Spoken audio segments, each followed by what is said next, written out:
오늘 읽으시는 말씀은 신약성경 요한일서 1장 1절에서 4절까지의 말씀입니다.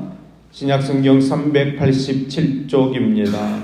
요한일서 1장 1절에서 4절까지 말씀입니다. 신약성경 387쪽입니다. 요한일서 1장 1절부터 4절까지의 말씀입니다.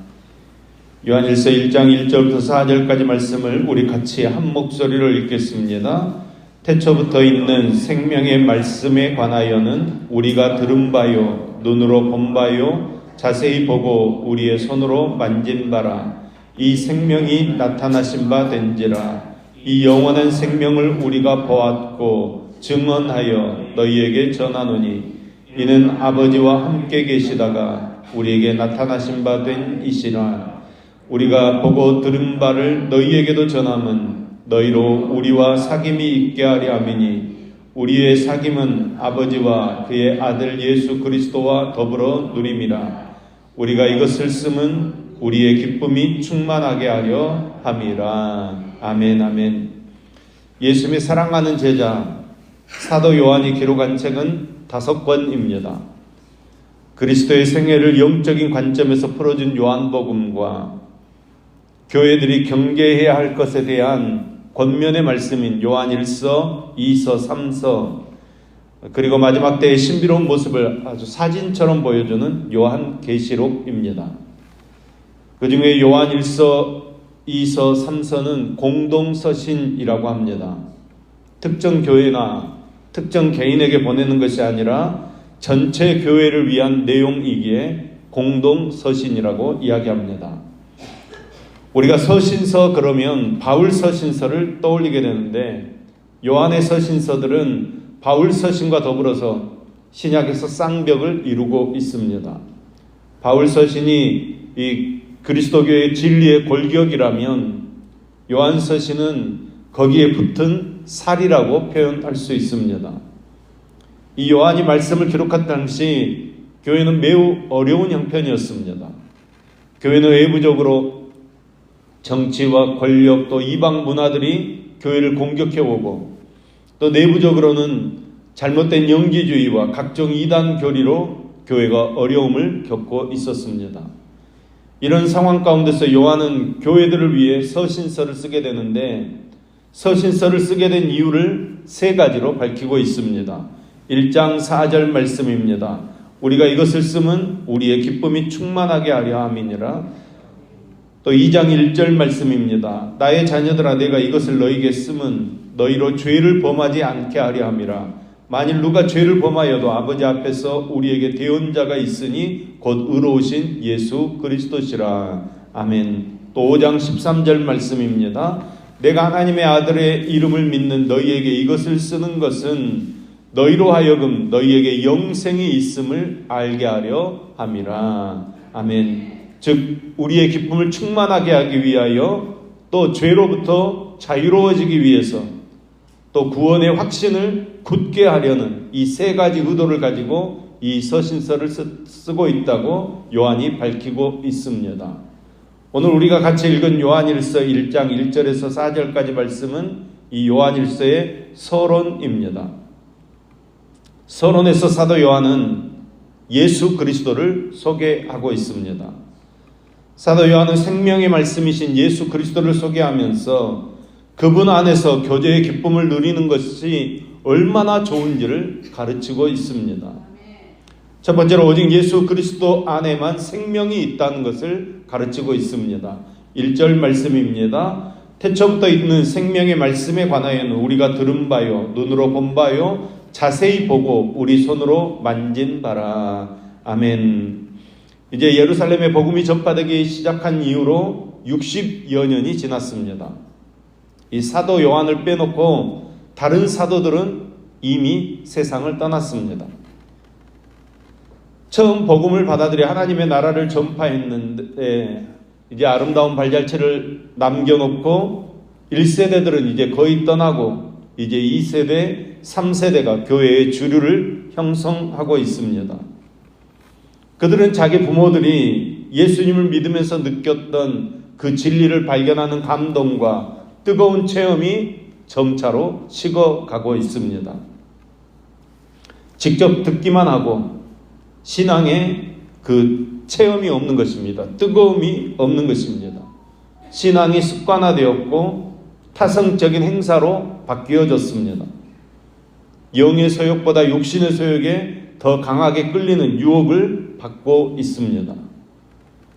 또 이단들의 가르침으로 인해서 거룩한 생활은 싫고 번거로운 것이 되어버렸습니다. 하나님의 말씀이 무거운 짐이 되어버렸습니다. 마침내 그들은 세상을 대항할 힘을 잃어버렸고 영적 침체로 빠져들어서 교회는 병들고 힘을 잃게 되었습니다. 그런 그들에게 요한은 생명이신 예수 그리스도를 다시 증거하고 있습니다. 그들은 생각으로만 예수를 믿고 있었습니다. 생명에 대한 만남이 없는 것입니다. 그러나 오늘 요한은 뭐라고 이야기합니까? 우리가 들은 바요, 눈으로 본 바요, 자세히 보고 손으로 만진 바라, 이렇게 말씀하면서 태초부터 있는 생명의 말씀을 소개하고 있습니다.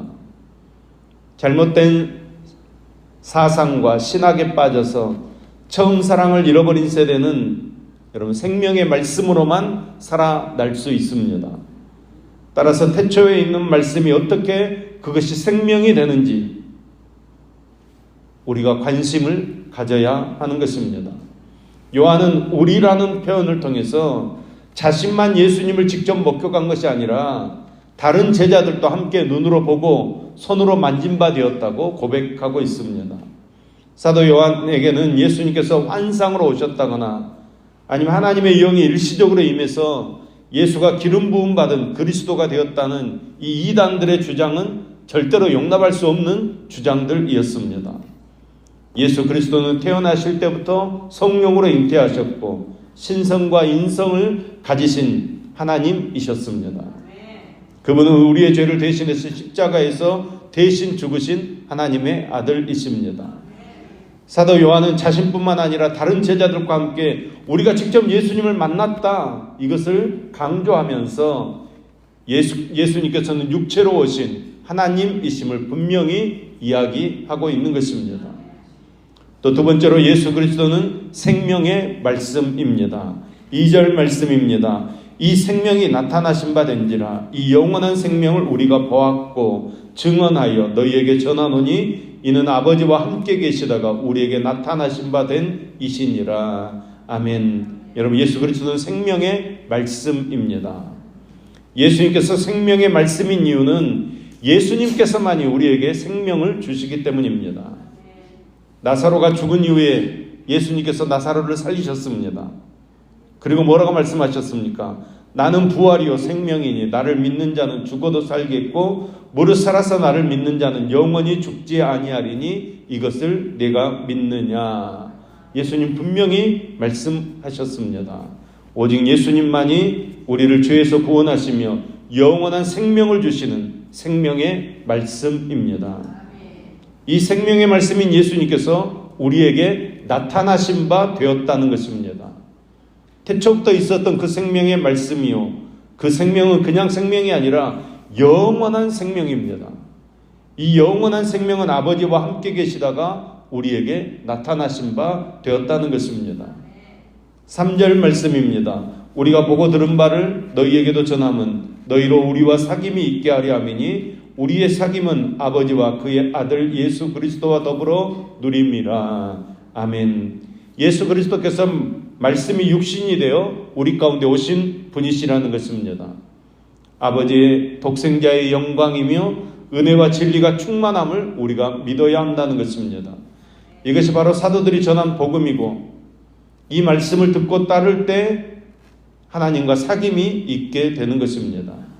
예수 그리스도와 더불어 그 생명을 누리는 삶을 살게 되는 것입니다. 예수 그리스도와 함께하는 삶을 살게 된다는 것입니다. 그렇다면 사도들은 왜 이러한 사귐을 갖기를 원했습니까? 4절 말씀입니다. 우리가 이것을 쓰면 우리의 기쁨이 충만하게 하려 함이라. 아멘. 여러분, 주님과 사귀는 것은 기쁨인 줄로 믿습니다. 사도들만의 기쁨이 아니라 그 복음을 받은 우리들의 기쁨이 되는 것입니다. 그러나 이 기쁨은 세상 사람들에게는 감추어져 있는 기쁨입니다. 세상 사람들이 기뻐하는 것은 눈에 보이는 것, 세상에 속한 것들입니다. 그러나 복음을 듣고 주님과 사귀는 사람들의 기쁨은 이 세상 사람들이 알 수 없는, 빼앗을 수 없는 기쁨입니다.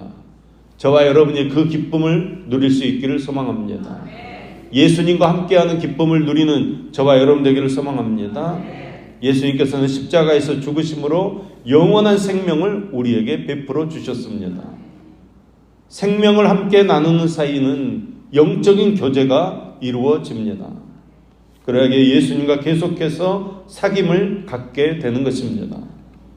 예수님 만나는 것이 너무너무 좋은 것입니다. 더불어 예수님의 생명을 같이 나눈 믿음의 형제들과 함께 사귀는 것이 너무너무 좋은 것입니다.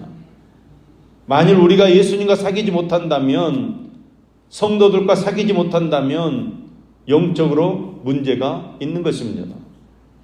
예수님께서 나의 생명이요 기쁨이라는 사실을 다시 배워야 하는 것입니다. 여러분, 예수님과 사귐을 갖지 못하면 문제 있는 신앙인입니다. 여러분, 성도의 기본은 사귐입니다. 외적인 헌신도 필요합니다. 그러나 예수님과 사귐이 없다면 여러분, 그 신앙은 잘못된 신앙입니다. 예수님과 사귐이 있으면 하나님께 드리는 헌신도 기도도 어렵지 않습니다. 성도들과 교제를 나누는 것 어렵지 않습니다. 예수님과 생명의 사귐이 있기 때문에 그 생명이 다른 사람들에게 전달되어지는 것입니다. 예수님과 교제함으로 열매 맺는 인생을 살아갈 수 있게 되는 것입니다. 우리 모두가 예수님과 깊이 사귐을 가짐으로 기쁨이 충만한 삶 살게 되기를 소망합니다. 예수님과 사귐으로 생명이 풍성한 삶 살게 되기를 소망합니다. 그 풍성한 삶이 나에게만 있는 것이 아니라 우리 이웃에게, 성도들에게 전달될 수 있기를 간절히 소망합니다. 그래서 예수님과 사귐이 성도들과의 사귐으로 확장되어지고 세상과의 사귐으로 확장되어져서 우리가 믿음으로 이 땅을 다스리고 정복하는 은혜의 삶을 살게 되기를 예수님의 이름으로 축원합니다. 기도하겠습니다. 하나님 아버지, 하나님과의 깊은 사귐이 없이도 의무적으로 봉사하고 예배해 왔다면 우리를 불쌍히 여겨 주시옵소서. 다시금 하나님과의 깊은 사귐이 회복되게 하여 주셔서 하나님을 거짓말하는 이로 만들지 않게 하시고 중심의 진실함을 원하신 하나님 앞에 정한 마음과 정직한 영으로 새로워지는 우리 모두가 되어지도록 은혜 베풀어 주시옵소서. 사랑이 회복되게 하시고 기쁨이 회복되게 하시옵소서. 자주 모이게 하시고 협력하게 하시고 말씀을 나누게 하시어서 정말로 살려서 세우는 교회로 나아가도록 역사해 주시옵소서. 올해도 이제 10여일 남았습니다. 믿음으로 한 해를 시작하였고 이제 믿음으로 한 해를 마무리하려고 합니다. 새해 주실 새로운 은혜를 일찍부터 사모하오니 충만히 받게 하여 주시옵소서. 주님께서 인도하시는 길에 기름 같은 윤택함을 주시옵소서. 한 해가 저물어가고 있지만 또 한 해가 열리니 감사합니다. 주님께서 열어주실 새해를 기대하며 소망을 가지고 기도합니다. 새해에는 말씀으로 회복되는 교회 되게 하여 주시옵소서. 사랑으로 회복되는 교회 되게 하여 주시옵소서. 주님을 알지 못하는 가족들에게 구원의 빛을 비춰 주시옵소서. 온 가정이 임마누엘의 축복으로 주님의 나라가 임하게 하여 주시며 사업의 터전과 직장들을 붙들어 주시고 건강을 지켜주시며 추운 날씨에 헐벗은 이들을 감싸 주시고 정의와 사랑이 필요한 곳에 임재해 주시어서 주님의 공의가 실현되게 하시며 믿음으로 인해 핍박당하는 이들을 주님께서 지켜 주시옵소서. 한 해가 며칠 남지 않은 지금 나중에 후회하지 않도록 지금 꼭 해야 할 말을 하게 하여 주시옵소서. 사랑과 용서와 축복과 위로의 말을 하게 하여 주시옵소서.